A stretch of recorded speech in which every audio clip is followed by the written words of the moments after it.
Hey, it's Mike with DRUMline. I got a special treat today. I got to see my buddy play, Anthony Tiny Biuso. Not only are you an amazing interviewer, now I know you can play the drums pretty wickedly. Oh, thank you very much. Yeah, drums is my first art form, and talking smack is my second art form. Yeah.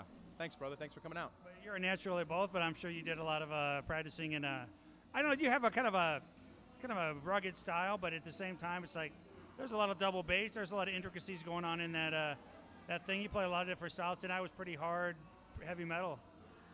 Yeah, I mean, the Doyle band is great because I get to like just kind of go off. There's a lot of double bass stuff, which I'm still kind of just getting back into after playing with TSOL for 11 years. It was all primarily just punk rock, you know, boom bop booga bop, boom bop booga bop.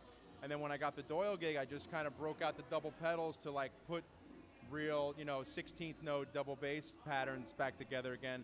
It's a lot of fun. I mean, you got those, you're talking about styles earlier.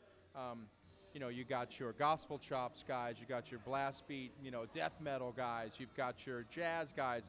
I consider myself the caveman style, which is just hitting hard, hitting heavy, you know, throwing your hands down as hard as you can. My hands are quite battered. I don't know if you can see, but this is the second show on this Mushroom Head tour, our 12th or 13th show of this tour, and we have about 35 or something more shows before I'm done.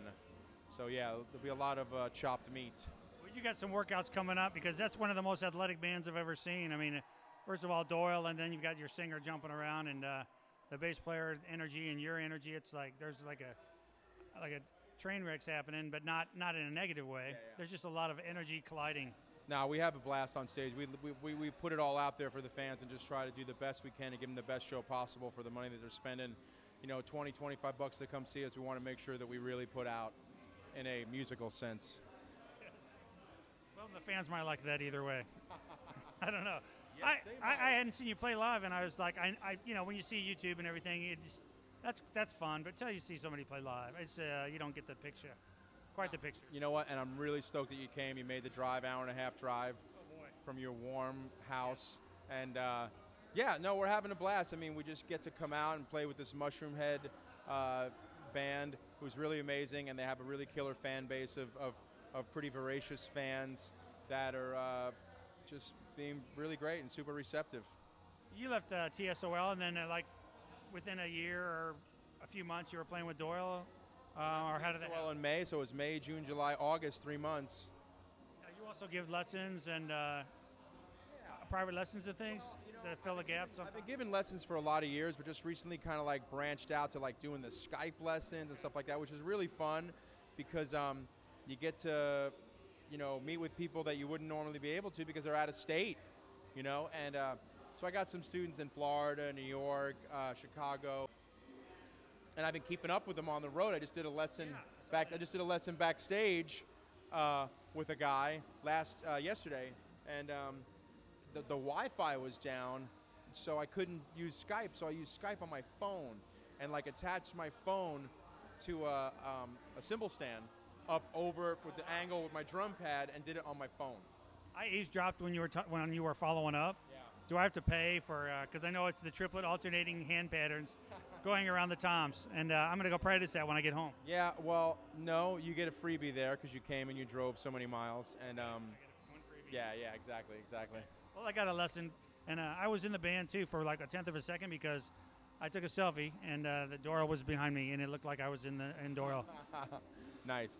Yeah, we just did a meet and greet here, and you know we had about 25, 30 fans come through, and yeah, just they say living the dream, and it's like I'm living a dream right now, playing with this iconic figure in the punk and metal world, Doyle Wolfgang von Frankenstein, and it is a blast. He's a super freaking nice guy. I mean, I don't know if you had a moment really to kind of vibe with him, but just the nicest guy ever, man. It's like whatever you need, he's like, dude, you got it, no problem. You're not happy with something, he's like, we're gonna fix it. And that's something that I haven't really ever been afforded the bands that I played with in the past is the trust and the camaraderie that's there with him is unlike any other. Well, I was going to get in there for a selfie, but I thought this guy, I don't know, he looks intimidating though. So if you would have told me he was nice before, I would have self-attized, but I did not. Super nice guy. Well, you're one of the cooler people in the world, regardless of what you do. But you got a gig here recently, which I'm psyched about. You started doing some stuff for DRUMline.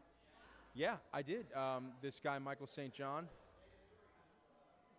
hit me up and sent me a nice little, where's your freaking drumline.net thing, dude? Okay, I don't have my microphone flag because I mailed it to you for the Buddy Rich thing. And I haven't ordered a new one yet. Okay, get 2 of them. Well, I got 2, and one of them's in Canada. You should have told me. I had it in the I bus. know. I was gonna be like, give me my or let me borrow your microphone flag, and then I don't want to come being unprepared. So I did came unprepared. No problem, bro. No problem. Yeah, but no, I'm happy to do it. You know, it's kind of branching out with what I do with Sullen. I have a show for Sullen Clothing Company, for Sullen TV called Tiny Talk. Yeah, that's great. And you can find that on YouTube if you search Tiny Talk, Sullen, Sullen TV. And it's just kind of like, it's a takeoff of like the jaywalking type stuff. It's just me being a goof and me just like putting people at ease and having a fun time with people on the streets. And, you know, I hit up Venice Beach, I hit up Hollywood Boulevard, hit up some different events in the OC and tattoo conventions and music conventions. And just having a blast with it. It's basically a 5-minute webisode type thing. And the guys at Sullen do a friggin' amazing job of editing it and putting it together. And Nick Menza from Megadeth, who was the drummer in Megadeth for 10 years, did the music with me, played guitar and bass on the music for Tiny Talk, and I played all the drums. So all the drums that you hear on Tiny Talk episodes is me. All the undercurrent, you know, sound canvas stuff underneath, that's all me. Okay. Yeah. Well, thanks for your time today. I guess one microphone flag made it to Canada. You have the other one. I'm going to get 2 more ones going to Washington, D.C., and then I'll have one in the Midwest. And I think we got it covered with our flags. I think you're doing a good thing. Diversify, branch it out. Take this drumline.net thing. Like I said, we're throwing a net I love that. over the drumming community. When you told Greg Potter that, I thought, genius. I am a freaking genius. You're right there. Pound it.